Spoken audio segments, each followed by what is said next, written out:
जब लग गुरु मिले न सांचा, तब लग गुरु करो 10 पांचा। क्या गुरु बदल सकते हैं? क्या गुरु बदलने से पाप लगता है? अध्यात्म के इस मैदान में आखिर सही गुरु कौन है? गीता जी में वर्णित तत्वदर्शी संत कौन है? इन सभी प्रश्नों के उत्तर जानने के लिए अवश्य सुनिए जगत गुरु तत्वदर्शी संत रामपाल जी महाराज के मंगल प्रवचन। एक ब्रह्मांड का लघु चित्र अब यहां दिखाते हैं आपको। एक ब्रह्मांड के अंदर ये सामग्री है,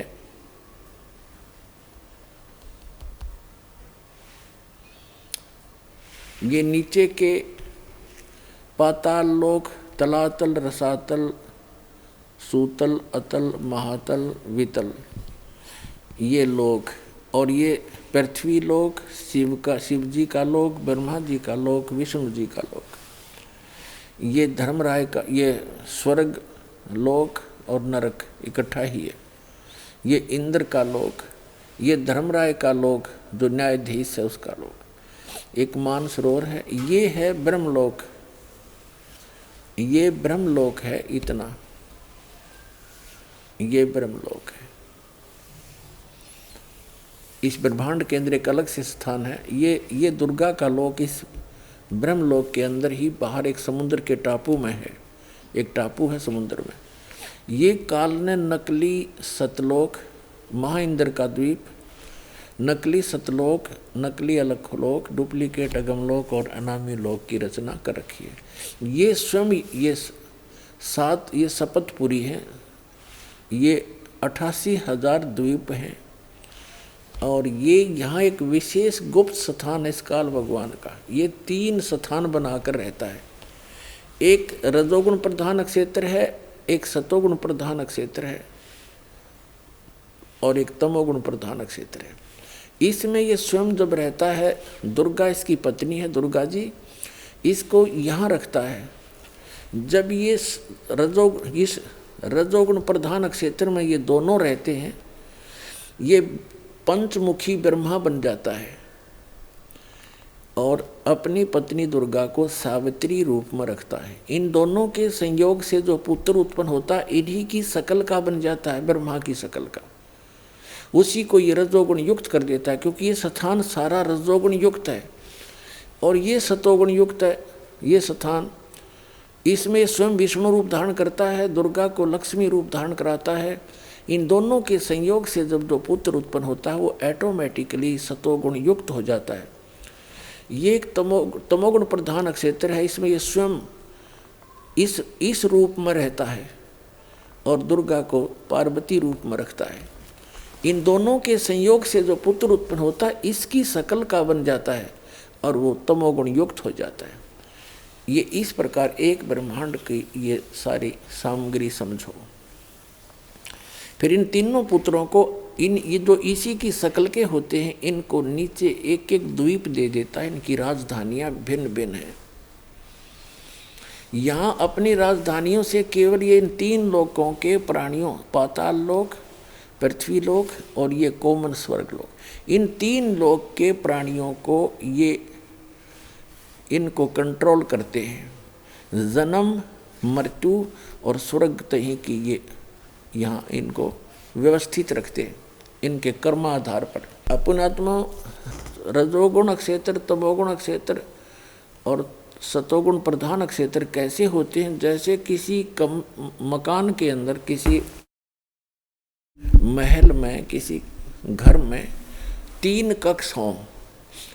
एक कक्ष में, एक कमरे में अश्लील चित्र लगे हों बेहुदे, तो उसमें जो व्यक्ति भी जाएगा उसकी वैसी ही वृत्ति, वैसे ही विचार और वैसी ही भावना उसकी बनी रहेगी जब तक उस कक्ष में और उन चित्रों पर उसकी नज़र रहेगी।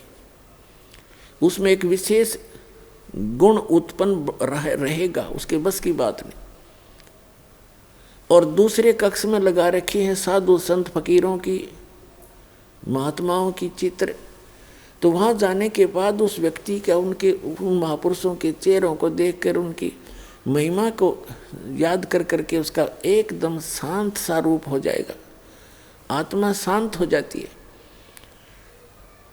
और तीसरे कक्ष में हो जैसे सूरवीर और शहीदों के, देशभक्तों के चित्र, तो वहाँ जाकर अपने आप उसके मन की वृत्ति वैसे ही बन जाएगी, उसी प्रकार उसके अंदर जोश पैदा हो जाएगा। तो ऐसे इस काल भगवान ने इस ऊपर के स्थान पर ये 3 स्थान बना रखे। जब ये वहाँ दोनों रहते हैं, जैसे रजोगुण प्रधान क्षेत्र में रहते हैं, तो इसका ऑटोमेटिक उन चित्रों को, वहाँ की दृश्यों को देख देख कर इतना इसके अंदर वो रजोगुण प्रधान रहता, प्रभावित रहता है।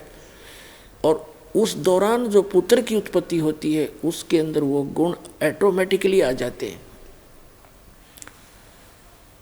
जैसे एक लड़के का, एक व्यक्ति चोर था और उसका लड़का हो गया 8-9 वर्ष का, चोरी करने लग गया। उसकी दादी जी ने नाम ले रखा और सत्संग कर रहे, वहीं से उसने 10-20 रुपये निकाल लिए। तो वहाँ के व्यक्तियों को पता था कि ये लड़का यह गलती कर सकता है। उसको पूछा ताछी करी, उसने उसके पास वो पैसे पा गए। तो उसे समझाया, बेटा तो ऐसी गलती क्यों करता है, आपने नाम भी ले रखा अपनी दादी जी के साथ में। तो वो कहता, जी मेरे बस की बात नहीं, अपने आप मेरे अंदर पता नहीं कैसी प्रेरणा होती है, निकाल लूँ, ये उठा लूँ, वो छुपा लूँ। तो वो उस चोर के गुण उसमें आगे बेटे में। तो इसी प्रकार इस काल भगवान ने 3 स्थान बना रखे हैं। एक बार फिर देखिएगा, अब समझ में आएंगे आपके। ये स्थान है ब्रह्मांड का सबसे ऊपर का स्थान है। ये ब्रह्मलोक में भी सबसे ऊपर है, ब्रह्मांड का भी ऊपर है ये। तो ये जो ये स्थान है, ये रजोगुण प्रधान क्षेत्र है। ये देखने में थोड़ा स्थान बनाना पड़ता है, लेकिन ये हजारों लाखों किलोमीटर तक का है। अक्सर बड़े बड़े बाग बगीचे, बड़ी ऐसे वहाँ की स्थिति है। तो ये स्वयं ब्रह्मा रूप बना लेता है ऐसा ये काल भगवान, और दुर्गा को सावित्री रूप में रखता है। इन दोनों के संयोग से जो पुत्र उत्पन्न होता है वो ऑटोमेटिकली रजोगुण युक्त होता है। इसी के सिर ऐसे ही स्वरूप बन जाता है और ऐसे ही चतुर्मुखी हो जाता है, पंचमुखी। और फिर दूसरा सतोगुण प्रधान क्षेत्र है, इसमें स्वयं विष्णु रूप धारण करके रहता है, दुर्गा को लक्ष्मी रूप में रखता है। इसको महालक्ष्मी भी कहते हैं अज्ञानता के कारण। तो इस स्थान पर इन दोनों का जैसा भी स्वभाव रहेगा वैसा ही पुत्र का स्वभाव बनेगा, वो सतोगुण युक्त हो जाता है। और तीसरा ये तमोगुण युक्त है स्थान है, यहाँ पर स्वयं ये ऐसे रूप में रहता है ये काल भगवान, और पार्वती को गिरजा रूप में रखता है, उमा रूप में रखता है, पार्वती रूप में रखता है। इन दोनों के संयोग से जो पुत्र उत्पन्न होता है वो ऑटोमेटिकली तमोगुण युक्त हो जाता है। इन तीनों पुत्रों को तीनों स्थानों पर उत्पन्न करके, और ये इन तीनों को तब तक कोमा में रखते हैं, अचेत रखते हैं, जब तक ये युवा ना हो जाए। और इस काल भगवान ने प्रतिज्ञा कर रखी है कि मैं कभी भी किसी को अपने वास्तविक काल रूप में दर्शन नहीं दूंगा, ये मेरा अटल घटिया विधान है। इसलिए ये किसी भी साधक को जब साधना करते हैं ये ऋषि महर्षि, तो किसी को ब्रह्मा के रूप में दर्शन देता है, किसी को विष्णु जी के रूप में, किसी को शिव जी के रूप। तो वह ऋषि महर्षि भूल से ये मान बैठे कि ये जो ब्रह्मा विष्णु महेश काल के पुत्र हैं यही भगवान हैं, ये अपने आप को छुपाए बैठे हैं। हमने साधना की, समाधि दशा में इन्हीं के दर्शन हुए, ये खुद मालिक है। तो ये एक अज्ञान धारणा हमारे हिंदू समाज में, सनातन धर्म में फैलेगी, घर करेगी। अब इस अज्ञान को हटाने के लिए स्वयं परमात्मा आते हैं, अच्छी आत्माओं को मिलते हैं, उनको सचखंड सतलोक लेकर जाते हैं, फिर वहाँ से वापस छोड़ते हैं। जब ये बच्चे युवा हो जाते हैं तीनों,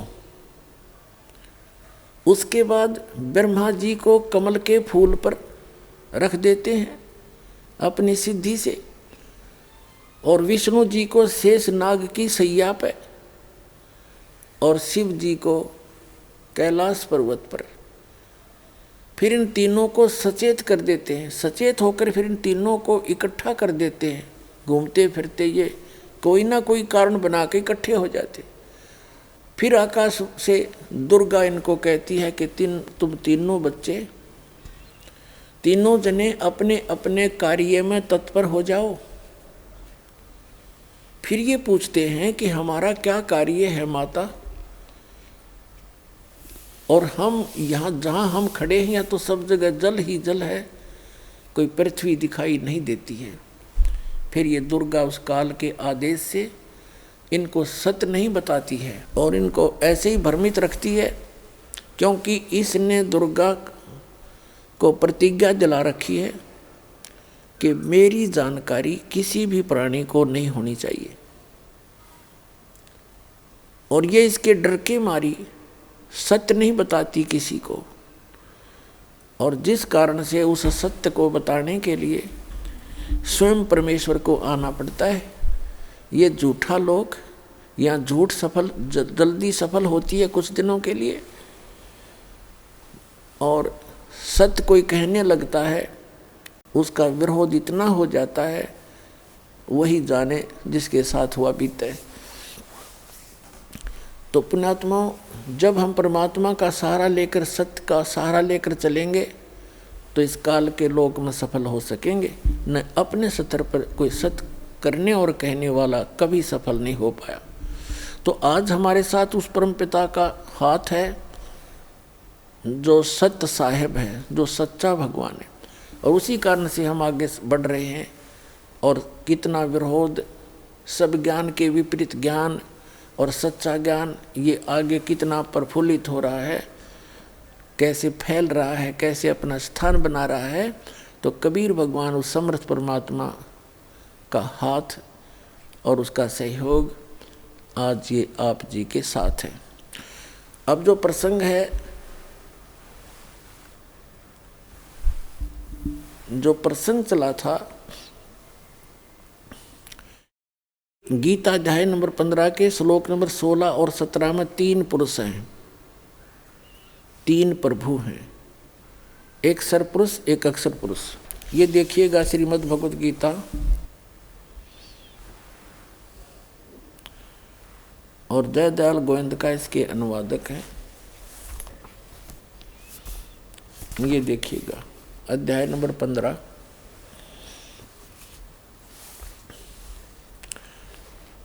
और ये 16 यहाँ से स्टार्ट है, 16वां श्लोक 15वें अध्याय का।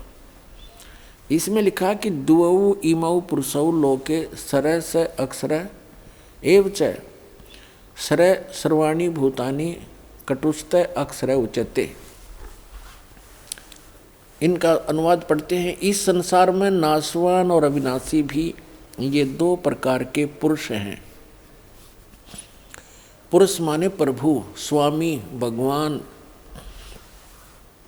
संपूर्ण लोकों के शरीर नाशवान और जीवात्मा अविनाशी कहा जाता है। एक सरपुरुष और एक अक्षर पुरुष। अब यहाँ देखें अच्छी तरह, द्वौ इमौ पुरुषौ लोके सरय च अक्षर एव च। द्वौ माने 2, इमौ माने इस पृथ्वी वाले लोक में, पृथ्वी तत्व में। पृथ्वी ये अकेला पृथ्वी लोक नहीं है, जितने भी इस अन्य जैसे चांद है या अन्य जो ग्रह हैं, ऊपर के स्वर्ग आदि लोक हैं, ये सभी, और वो 7 संग ब्रह्मांड जो अक्षर पुरुष के हैं, ये सभी पृथ्वी तत्व से पृथ्वी वाले लोक कहे जाते हैं। और ऊपर के जो सतलोक, अलखलोक, अगम लोक हैं, वो अविनाशी लोक हैं। ये नाशवान स्थल हैं सारे। तो यहाँ देखिएगा, दिवौ माने 2, इमौ माने इस पृथ्वी वाले लोकों में, पुरुषों माने पुरुष, लोके माने लोक में, सर चाहे अक्षर, सर पुरुष, इस पुरुष को हम यहाँ दोनों के साथ लगा सकते हैं, सर पुरुष और अक्षर पुरुष। इस लोक में ये दो प्रकार के भगवान हैं। इसी प्रकार इनके अंतर्गत जितने भी प्राणी हैं उनके शरीर नाशवान हैं और जीवात्मा अविनाशी कही जाती है। वो किसी की भी नहीं मरती, को देखी बिना मरती। अब यहाँ आपने पढ़ लिया इनका अनुवाद, अब यहाँ पढ़ते हैं। 17वें श्लोक में कहा कि उत्तम पुरुष है तू अन्य। उत्तम पुरुष यानी पुरुषोत्तम श्रेष्ठ भगवान तो इन दोनों से, दो प्रकार के पुरुष, इन दोनों से, सर पुरुष और अक्षर पुरुष से उत्तम पुरुष है तू अन्य। वो श्रेष्ठ भगवान तो अन्य है। और परमात्मा इति उदाहरत है, जिसको परमात्मा कहा जाता है। और ये लोक धर्म अविश्य विभर्ति अव्यय ईश्वर है, जो तीनों लोकों में प्रवेश करके सबका धारण पोषण करता है, वो अविनाशी परमेश्वर है। इनका अनुवाद पढ़ते, उत्तम पुरुष तो अन्य ही है। किनसे? इस सर पुरुष से और अक्षर पुरुष से, दोनों प्रकार के पुरुषों से अन्य ही है।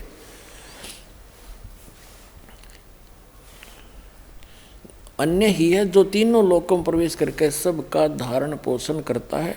अविनाशी परमेश्वर परमात्मा इस प्रकार कहा गया है। अब इससे क्या सिद्ध हो गया?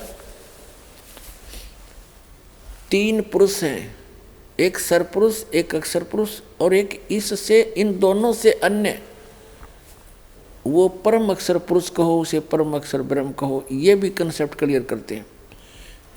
अपनात्माओं 7वें अध्याय के 29वें श्लोक में, अध्याय नंबर 7,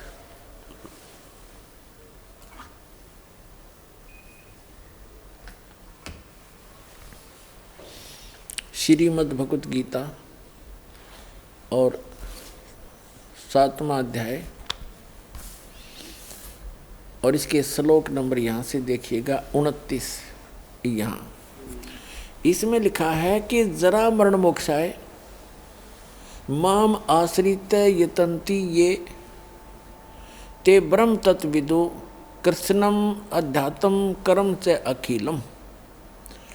इसका अर्थ ये है कि माम आश्रित, गीता ज्ञानदाता कहता है, मेरे ज्ञान को आश्रय करके जो जरा और मरण के से छूटने के लिए, मोक्ष माने मोक्ष के लिए, जरा माने वृद्धावस्था, मरण माने मृत्यु से मुक्ति पाने के लिए जो ये तंत्र कर रहे हैं, ते वे ब्रह्म तत्विदु, ब्रह्म तत्विदु, ब्रह्म तत्व विदु, विदु माने जानते हैं, तत्ब्रह्म को, कृष्णम अध्यात्म सारे अध्यात्म, और कर्म च अखिलम और संपूर्ण कर्मों से वे परिचित हैं, विदु हैं, जानने वाले हैं।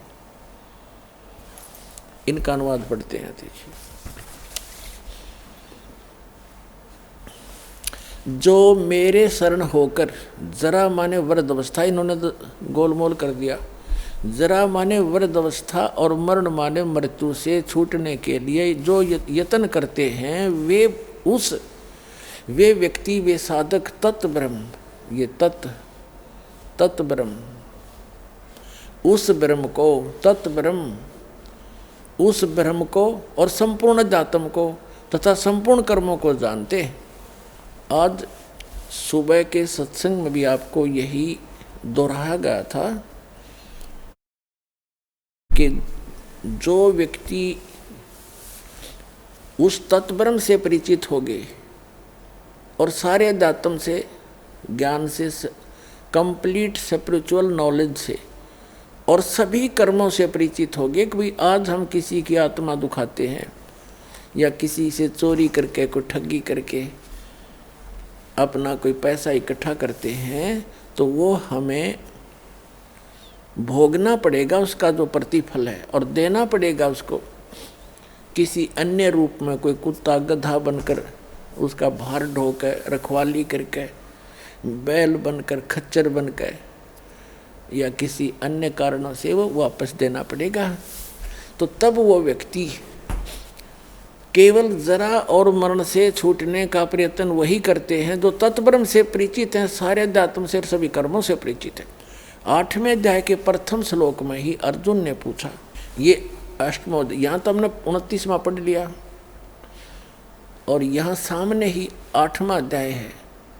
इसके प्रथम मंत्र में अर्जुन ने पूछा, किम तत्ब्रह्म, पुरुषोत्तम, हे पुरुषोत्तम वह ब्रह्म क्या है, तत्ब्रह्म क्या है, तत्ब्रह्म किम, वह ब्रह्म क्या है, तत्ब्रह्म क्या है।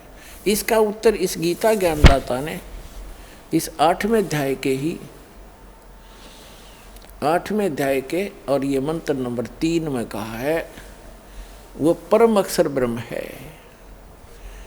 परम अक्षरम ब्रह्मम परमम, परम अक्षर ब्रह्म है। तो गीता अध्याय नंबर 15 के श्लोक नंबर 17 में जो कहा है, वो परम अक्षर ब्रह्म कहो, उसे परम अक्षर पुरुष कहो। उत्तम पुरुष है तू अन्य परमात्मा इति उदाहरते, ये लोक तरम आविश्य विभर्ति अवैश्वर है। वो उत्तम पुरुष है तू अन्य, वो सरपुरुष और अक्षर पुरुष से अन्य जो है वो परम अक्षर पुरुष है, गीता ज्ञानदाता से अन्य है।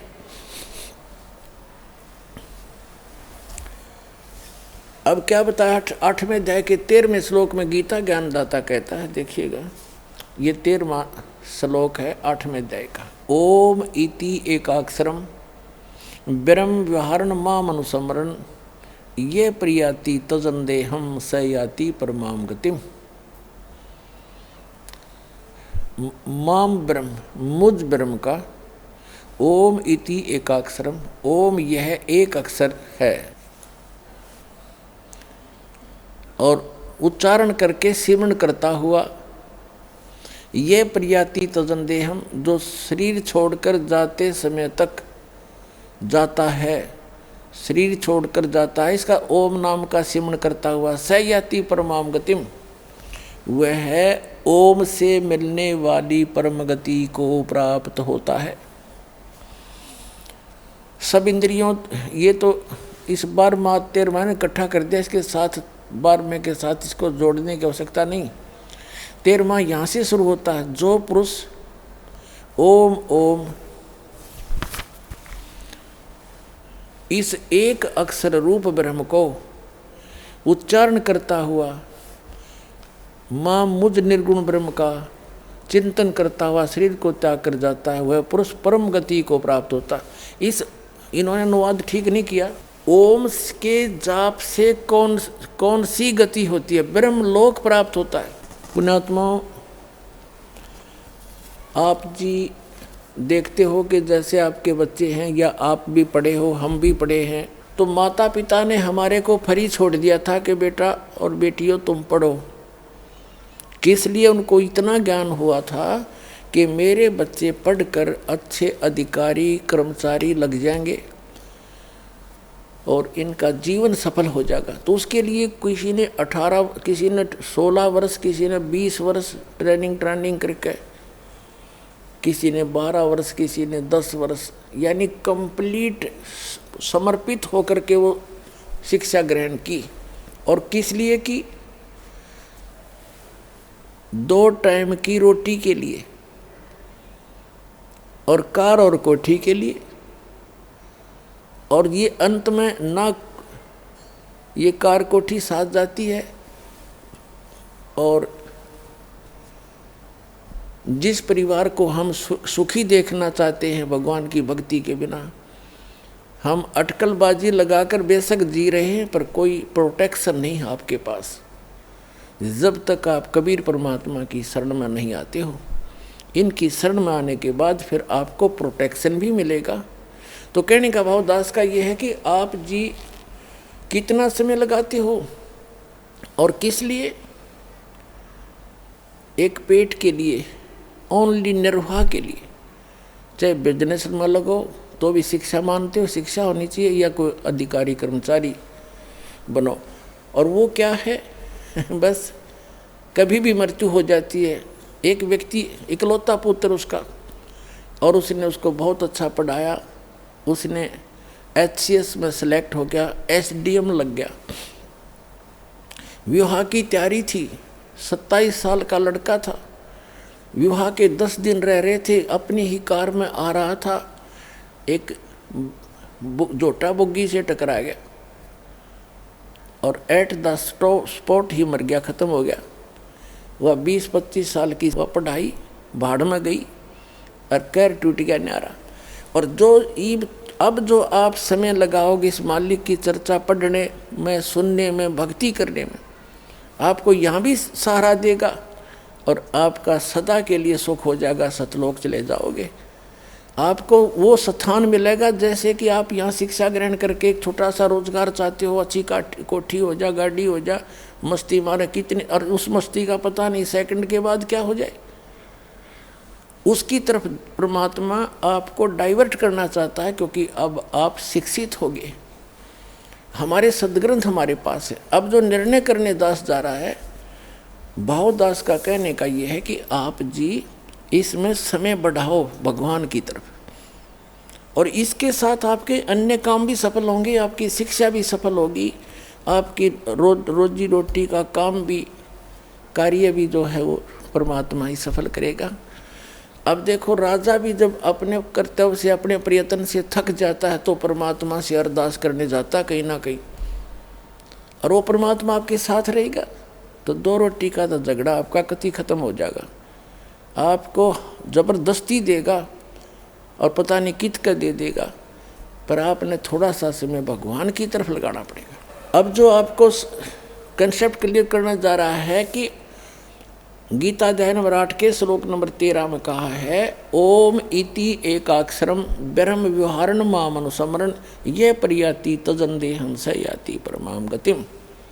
मुझ ब्रह्म का एक ओम अक्षर है, उच्चारण करके सिमरण करता हुआ ये परियाति तजन देहम, जो शरीर त्याग कर जाता है, स याति परमाम गतिम, वो ओम से मिलने वाली परम गति को प्राप्त होता है।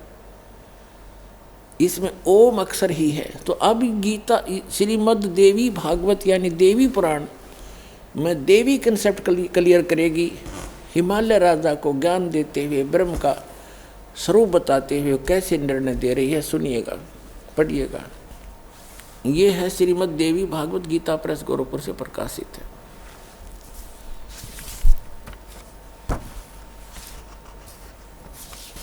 संपादक है हनुमान प्रसाद पोदार चिमनलाल गोस्वामी, और ये यहाँ से प्रकाशित है।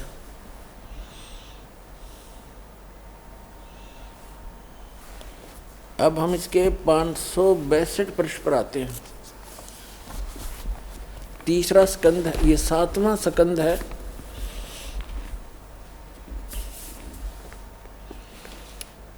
और 562 पृष्ठ है। यहाँ पर है देवी के द्वारा हिमालय को ज्ञानोपदेश, ब्रह्म स्वरूप का वर्णन। देवी जी हिमालय राजा को ज्ञान दे रही है।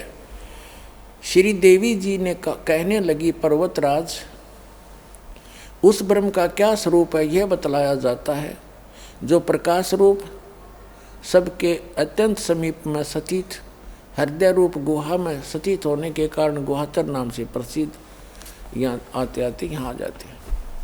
वह है यह परम सत्य और अमृत अविनाशी तत्व है। सौम्य, उस वेदने योग्य लक्ष्य को तुम वेदन करो, मन लगाकर उसमें तन्मय हो जाओ। सौम्य, उपनिषद में कथित महान अस्त्र रूप धनुष लेकर उस पर उपासना द्वारा तीक्ष्ण किया हुआ बाण संधान करो, और फिर भावानुगत चित्त के द्वारा उस बाण को खींचकर उस अक्षर रूप ब्रह्म को लक्ष्य बनाकर वेदन करो। प्रणव माने ओम धनुष है, जीवात्मा बाण है, ब्रह्म को उसका लक्ष्य कहा जाता है। यहाँ देखिएगा, उस एकमात्र परमात्मा को ही जाने, दूसरी बात सब छोड़ दें। यही अमृत रूप परमात्मा के पास पहुँचाने वाला पुल है। संसार समुद्र से पार होकर अमृत स्वरूप परमात्मा को प्राप्त कराने का यही सुलभ साधन है। इस आत्मा का ओम के जप के साथ ध्यान करो, ओम का जाप करो। इससे अज्ञान में अंधकार से सर्वथा परे, संसार समुद्र से पार जो ब्रह्म है उसको पा जाओगे। ओम का जाप करने से ब्रह्म की प्राप्ति होती है, क्योंकि ये ब्रह्म का मंत्र है। तुम्हारा कल्याण हो, वो कहाँ रहता है? यह सबका आत्मा ब्रह्म ब्रह्मलोक रूप दिव्य आकाश में स्थित है। ओम के जाप से ब्रह्म की प्राप्ति होती है, ब्रह्म रहता है ब्रह्मलोक में। अब ये सिद्ध हो गया कि जैसे गीता अध्याय नंबर 8 के श्लोक नंबर 13 में जो ये कहा है कि ओम इति एकाक्षरम ब्रह्म व्यवहारण माम अनुस्मरण, इससे स्पष्ट हो गया कि मुझ ब्रह्म का ओम यह एक अक्षर है, नथिंग एल्स, और इसके अतिरिक्त कुछ नहीं है। और व्यवहारण अनुस्मरण उच्चारण करके सिमरण करता हुआ ये प्रयाति तजन देहम स याति परमाम गतिम। ये देखिएगा, अब हम आगे गीता अध्याय नंबर 8 के श्रीमद् भगवद गीता अध्याय 8 के श्लोक नंबर 13 में ओम इति एकाक्षरम ब्रह्म व्यवहारण मानुस्मरण माम ब्रह्म, मुझ ब्रह्म का ओम इति एक अक्षर, ओम यह एक ओम अक्षर है, और व्यवहारण माने उच्चारण करके, अनुस्मरण माने सिमरण करता हुआ, ये प्रयाति तजन देहम जो शरीर त्याग कर जाता है, स याति परमाम गतिम, ये अंडरस्टूड है कि ओम से मिलने वाली जो परम गति है वो प्राप्त होगी। और वो आपके समक्ष हो ही गया। श्रीमद् देवी भागवत में श्री देवी जी ने हिमालय को बता ही दिया, ओम नाम का जाप करो, ब्रह्म को पाने का उद्देश्य रखो, उससे पा जाओगे, वो ब्रह्मलोक में रहता है। अब देखो गीता अध्याय नंबर 8 के श्लोक नंबर 16 में देखिएगा,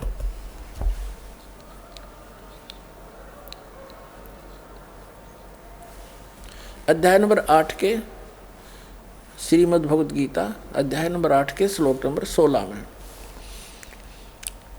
हे अर्जुन, ब्रह्मलोक पर्यंत सब लोग पुनरावृत्ति में हैं। अब पुनरावृत्ति का इन्होंने विश्लेषण भी किया है, ये स्टार लगा रखा है, इसका यहाँ विश्लेषण किया है, अर्थात जिनको प्राप्त होकर पीछे संसार में आना पड़े ऐसे, यानी ब्रह्मलोक में गए हुए व्यक्ति भी, साधक भी पुनः लौटकर पृथ्वी पर आते हैं, वो स्थायी स्थान नहीं है। इन्होंने आगे थोड़ी सी गड़बड़ी कर रखी है, देखिएगा इसी में 16वें श्लोक में, हे अर्जुन, ब्रह्मलोक पर्यंत सब लोग पुनरावृत्ति में हैं, परंतु हे कुंती पुत्र, मुझको प्राप्त होकर पुनर्जन्म नहीं होता। अब ये बात इन अनुवादकर्ताओं ने गलती की है। यदि इसको सत्य माने, इसका ये अनुवाद सत्य माने कि मुझे प्राप्त होकर कभी पुनर्जन्म नहीं होता, श्लोक नंबर 12 अध्याय नंबर 4 का श्लोक 5 और 9, गीता अध्याय नंबर 10 का श्लोक नंबर 2, ये झूठे सिद्ध हो जाते हैं, जिसमें ये गीता ज्ञानदाता कहता है कि अर्जुन, तेरे और मेरे बहुत जन्म हो चुके हैं, तू नहीं जानता, मैं जानता हूँ। देखिएगा, ये है श्रीमद् भगवद गीता अध्याय नंबर 2 का और श्लोक नंबर 12। न तो ऐसा ही है कि मैं किसी काल में नहीं था, अथवा तू नहीं था, अथवा ये राजा लोग नहीं थे, और न ही ऐसा है कि इससे आगे हम सब नहीं रहेंगे, यानी तेरा मेरा और सब इनका जन्म मृत्यु पहले भी हुआ है, आगे भी होगा। और चौथे अध्याय के 5 और 9 में तो कंसेप्ट क्लियर कर रखे हैं। देखिए अध्याय नंबर 4 का और श्लोक नंबर यहाँ पर है, ये 5 नंबर है, यहाँ से शुरू होता है, बहुनानी में वित्तानी जन्मानी तव च अर्जुन, तानी अहम वेद सर्वाणी न तोम वेथम वेतथ परंतम। इसका अर्थ यहाँ पर है, हे परंतम अर्जुन, मेरे और तेरे बहुत से जन्म हो चुके हैं, उन सबको तू नहीं जानता, मैं जानता हूँ। ठीक है, अब फिर 9वें में देखो,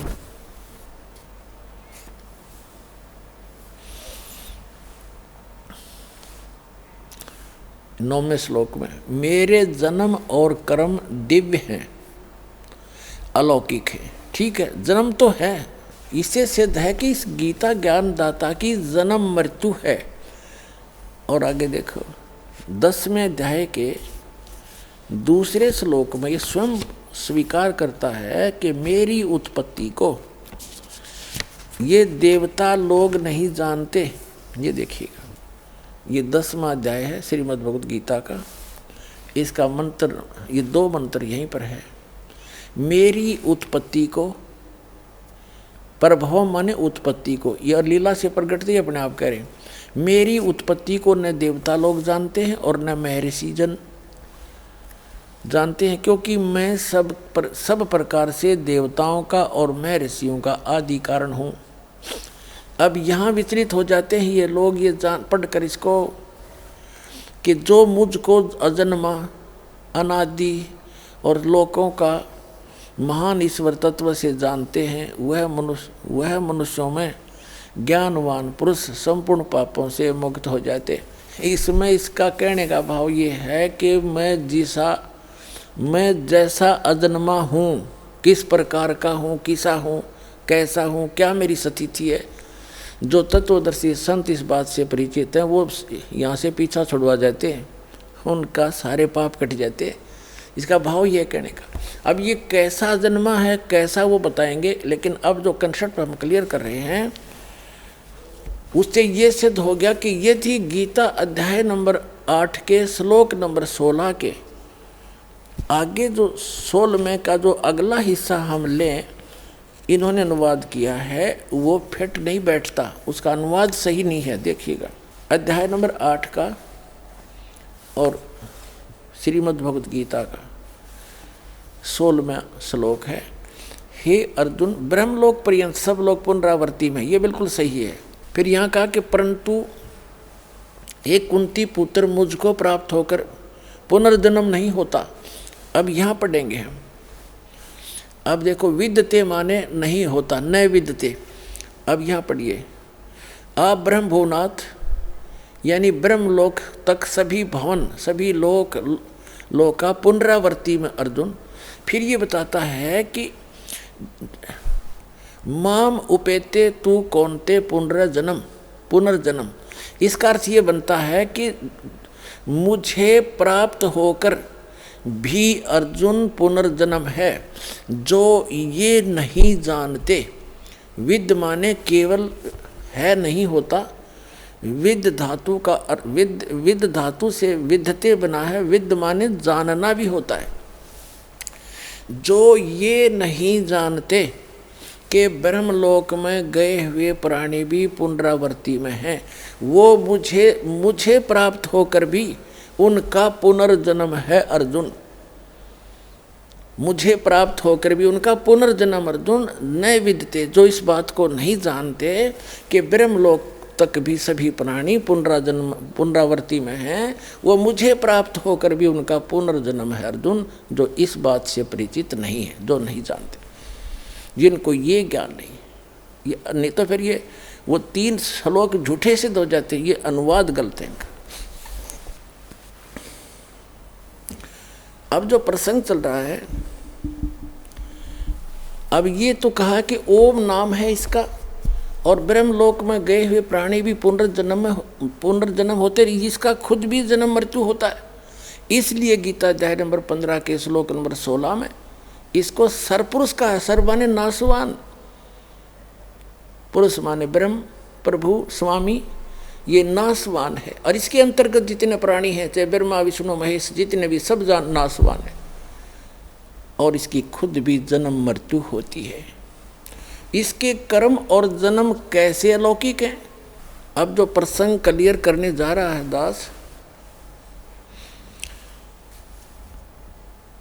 कि ये ब्रह्म केवल 21 ब्रह्मांड का स्वामी है, 21 ब्रह्मांड का, और ये स्वयं नासवान है।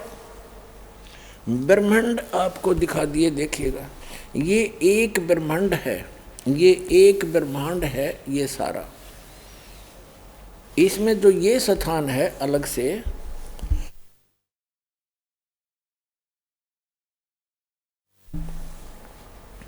इस ब्रह्मांड के अंदर एक ऐसा गुप्त स्थान है जहां परमेश्वर अन्य रूप धारण करके कबीर जी रहते हैं, जिसके विषय में इन ब्रह्मा विष्णु महेश और काल और दुर्गा को भी मालूम नहीं है। ये ऐसा गुप्त स्थान है, ऐसे।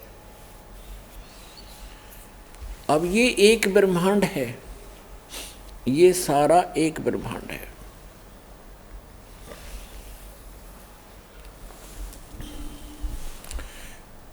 ये एक ब्रह्मांड है। ऐसे ऐसे इस काल भगवान के 21 ब्रह्मांड है, सरपुरुष के, ज्योत निरंजन के।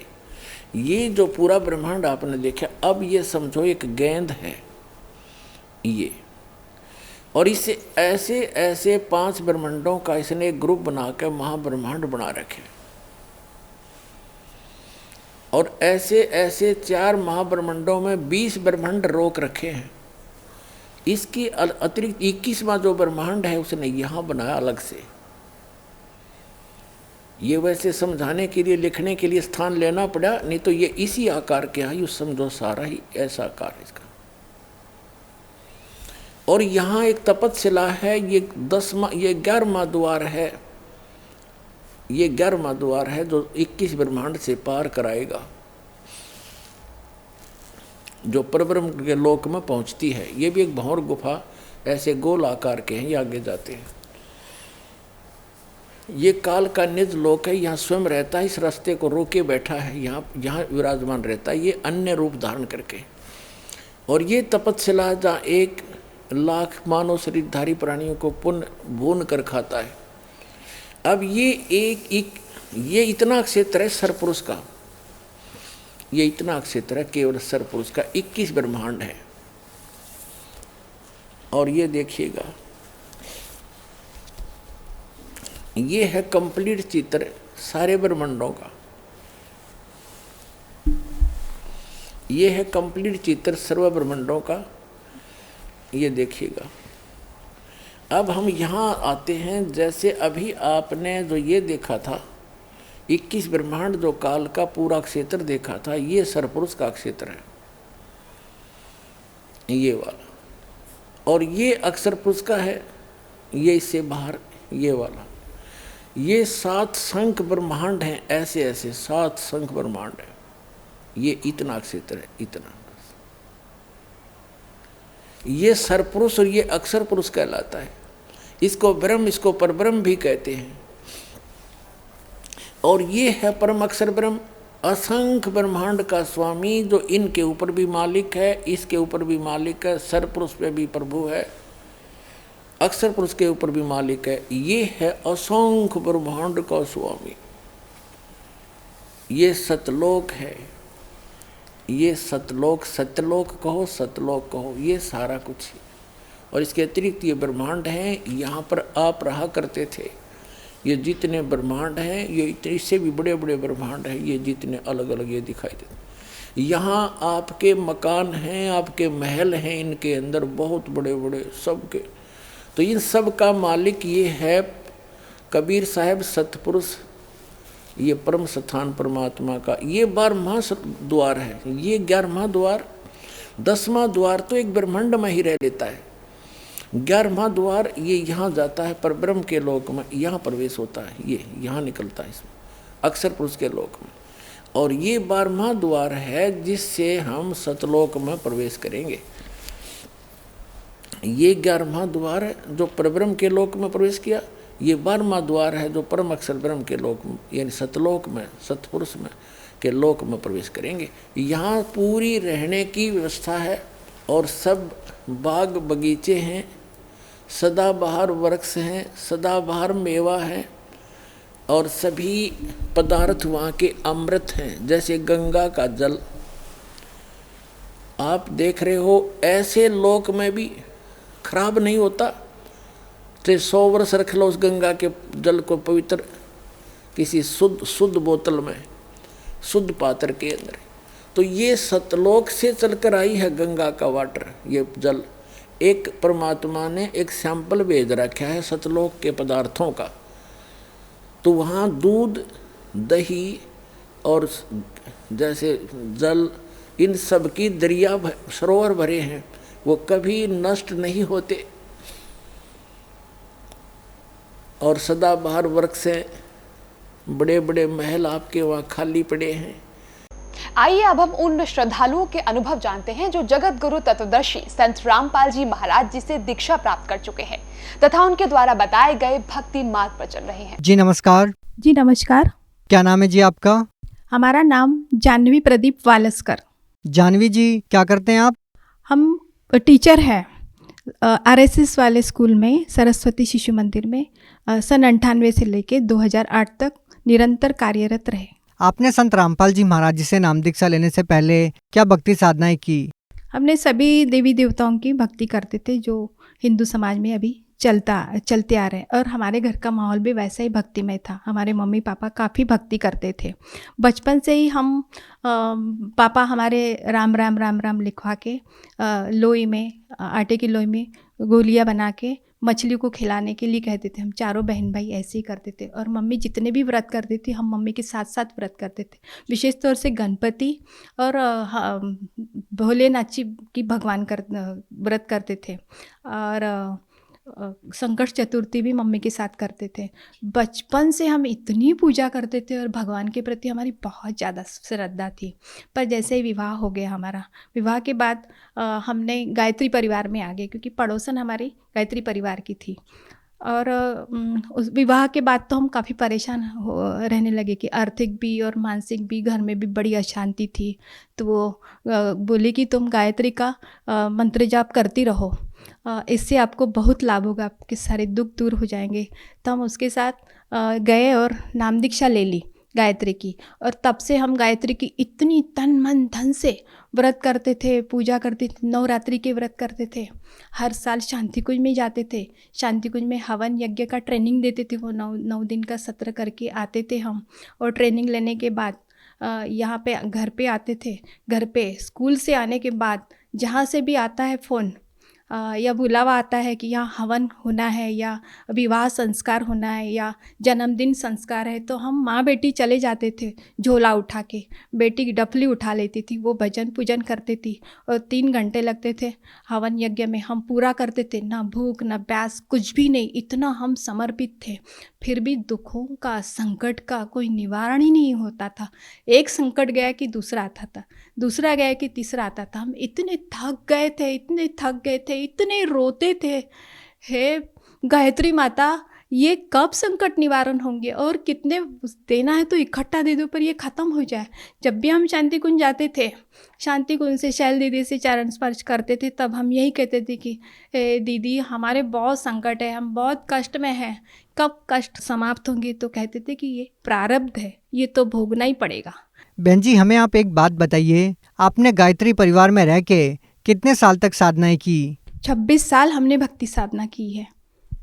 लेकिन गायत्री परिवार में जिस तरह के यज्ञ हवन करवाए जाते हैं और जो आप गायत्री मंत्र का जाप करते थे, इन सब चीज़ों का खंडन तो संत रामपाल जी महाराज जी बहुत पहले से करते आए हैं। आपका इस बारे में क्या कहना है? वो करते आए हैं तो ये आज हमें समझ में आ गया कि वो गलत साधना थी, क्योंकि हमें कोई लाभ ही नहीं हुआ और हम इतने निराश हो चुके थे।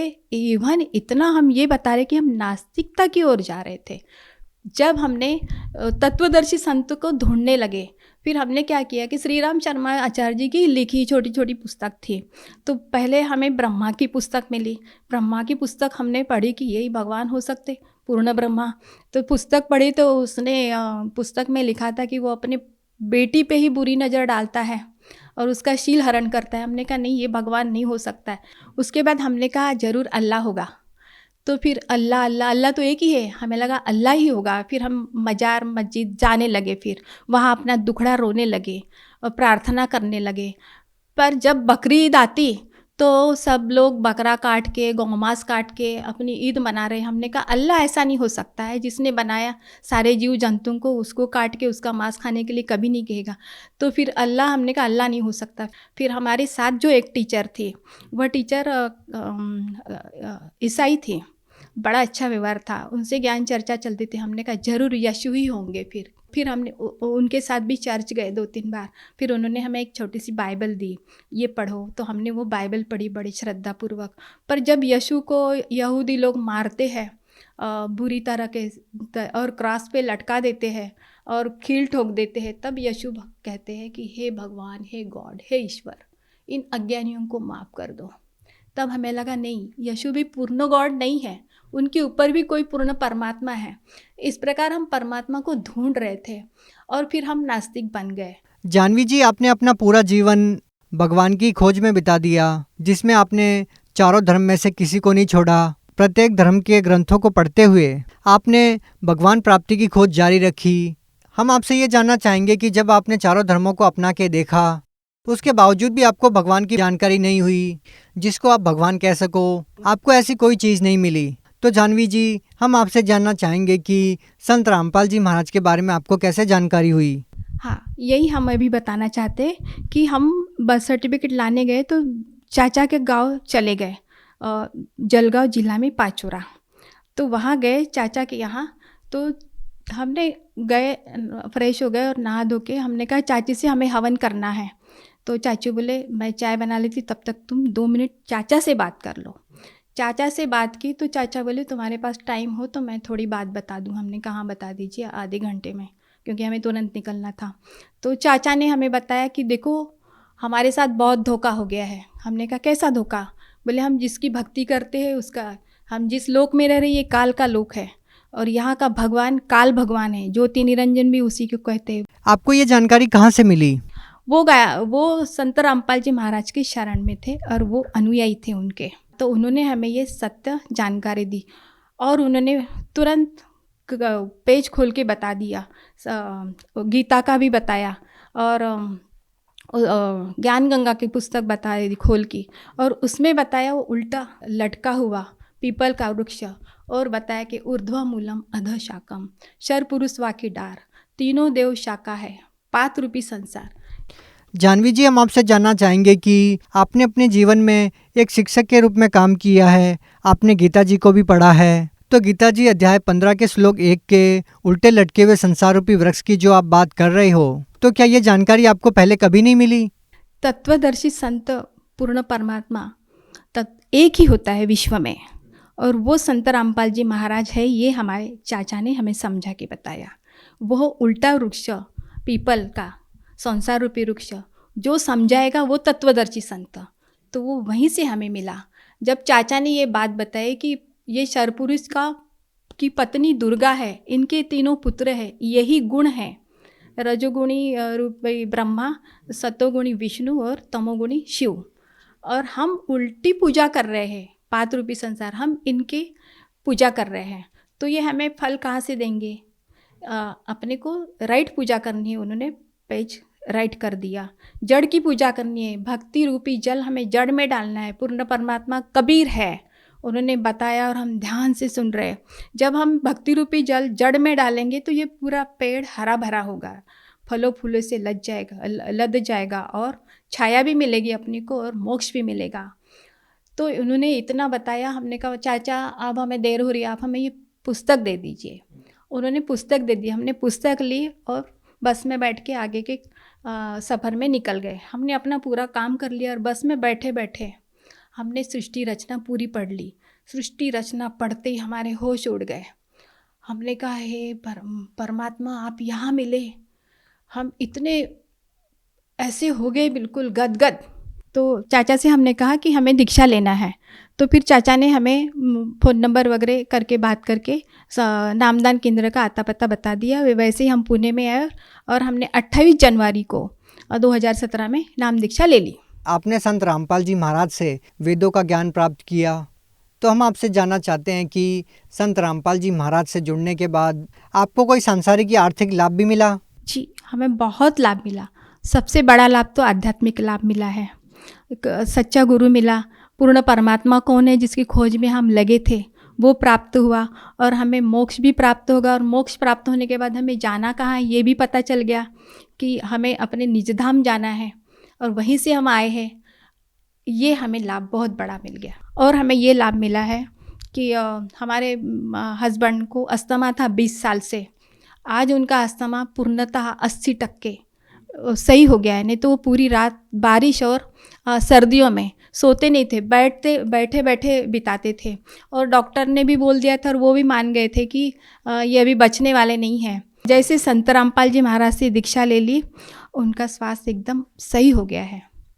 क्या संत रामपाल जी महाराज ने उनके अस्थमा को ठीक करने के लिए कोई दवाई या जड़ी बूटी दी? नहीं, कोई दवाई नहीं दी, उन्होंने सद्भक्ति दी। वो मंत्र में ही पावर है। सतनाम का मंत्र श्वास से ही है, उनकी श्वास की बीमारी है, श्वास के मंत्र से ही उनकी बीमारी ठीक हो गई है। और हमें अनेकों लाभ मिले हैं, पर अभी हम बता रहे हैं कि मैं, मेरी बहन और मेरे पति और उनकी बेटी, हम चारों लोग हरियाणा में गए तो वहाँ बहुत तेज़ से बारिश आई और इनका अस्थमा बढ़ गया।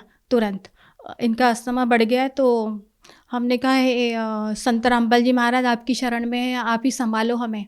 और तो उतने में एक ऑटो वाला आया। ऑटो वाले से कहा हमने कि आप रुको थोड़ा, मैं और बहन की बेटी को जाना था दिल्ली, फ़्लाइट से जाना था। तो उतने में परमात्मा से कहा कि संत रामपाल जी महाराज आप ही मेरे भगवान हो, आप सारी व्यवस्था कर दीजिए। उतने में एक सफ़ेद कार आती है और वो रुकती है बारिश में ही, कहती बहन जी आप लोगों को कहाँ जाना है? तो हमने कहा हम लोगों को तो रोहतक जाना है और इसको हवाई अड्डे जाना है। तो बोले हम लोग वहीं जा रहे और संत रामपाल जी महाराज के हम शिष्य हैं, आप भेज दीजिए। तभी हमने कहा ये संत रामपाल जी महाराज ने इतना चमत्कार कर दिया कि उसकी व्यवस्था हो गई। वो ऑटो वाला हमें ले गया। एक हमने कहा भाई इनकी तबीयत ख़राब हो रही है, आप अपने घर ले चलिए। ऑटो वाला ने एक घर में लेके गया और वहाँ संत रामपाल जी महाराज ने ऐसी प्रेरणा उनके मन में भर दी कि वहाँ उन्होंने इतना अच्छा व्यवहार किया, गर्म पानी गर्म चाय सब दे दिया उनको। और उन्होंने एक अस्थमा की पुड़िया एक पड़ोस वालों से ला के उनको दी और उनका अस्थमा एकदम ठीक हो गया। दूसरे दिन वही लोग अस्पताल लेके गए और 3 महीने की दवाई दी। वो दिन और आज का दिन उनका पूरा अस्थमा जड़ से ख़त्म हो गया है संत रामपाल जी महाराज की दया से। और हमें ये लाभ मिला कि हम बाथरूम में नहाने जा रहे थे तो वो हीटर ऑटोमेटिक था, पर उस दिन पता नहीं क्या हो गया, हम कपड़े भी धो रहे थे, उतने में हीटर एकदम ब्लास्ट कर गया फटाक से। और देखा तो इतना हीट पूरा भाप से पूरा दिखाई नहीं दे रहा था बाथरूम, और हम आराम से बाहर आ गए, एक बूंद भी हमारे एक छींट भी ऊपर नहीं आया। तो वो जीवन दान हमें संत रामपाल जी महाराज ने दिया है वहाँ पे। और एक लाभ बताना चाहती हूँ मैं। हम दोनों लोग डबल सीट जा रहे थे बाइक से, और एक पीछे से एक दूसरी बाइक आती है डबल सीट, वो हमारी गाड़ी को ठोक देती है और हम लोग वहीं पे गिर जाते हैं। पर संत रामपाल जी महाराज की दया से उसी समय सिग्नल गिर जाता है और पीछे की गाड़ियाँ पीछे ही रुक जाती है और हम लोग आराम से उठते हैं। लोग भी हेल्प करते हैं, पर हमें एक भी खरोच नहीं आया। वो भी पूछते हैं कि तुम्हें कुछ लगा, तो उनको भी नहीं लगा और हमें भी नहीं लगा। वहाँ पे भी संत रामपाल जी महाराज ने जीवन दान दे दिया है। आप भगत समाज को क्या संदेश देना चाहते हैं? भगत समाज को मैं संदेश तो नहीं दूंगी, संदेश तो परमात्मा देते हैं, पर मैं यही बताना चाहती हूँ कि सद्भक्ति करिए। पूर्ण परमात्मा धरती पर आए हैं, संत रामपाल जी महाराज ही पूर्ण परमात्मा कबीर है। हम लोग बोलते हैं गुरुर ब्रह्मा गुरुर विष्णु गुरुर्देव महेश्वरा, गुरु साक्षात परब्रह्म तस्मै श्री गुरुवे नमः। साक्षात गुरु परमात्मा हरियाणा में आए हैं संत रामपाल जी महाराज के रूप में। आप निरंतर 1 महीना तक सत्संग देखिए, किसी भी चैनल पे देखिए, कई चैनलों पे आता है और नीचे में एक पट्टी चलती है, व्हाट्सएप नंबर उसमें दिया है। आप व्हाट्सएप करके निःशुल्क पुस्तक ज्ञान गंगा और जीने की राह, एक कोई भी पुस्तक आप मंगवा लीजिए, पूरा ज्ञान समझ लीजिए और पूर्ण परमात्मा की शरण में जाके अपना पूर्ण मोक्ष करवा लीजिए। क्योंकि 84 लाख योनि के बाद ये मनुष्य जन्म सिर्फ मोक्ष के लिए मिलता है। बहुत बहुत धन्यवाद। धन्यवाद।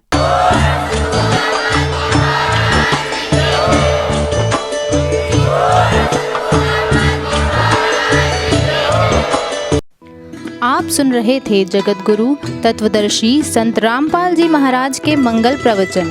अधिक जानकारी के लिए संपर्क करें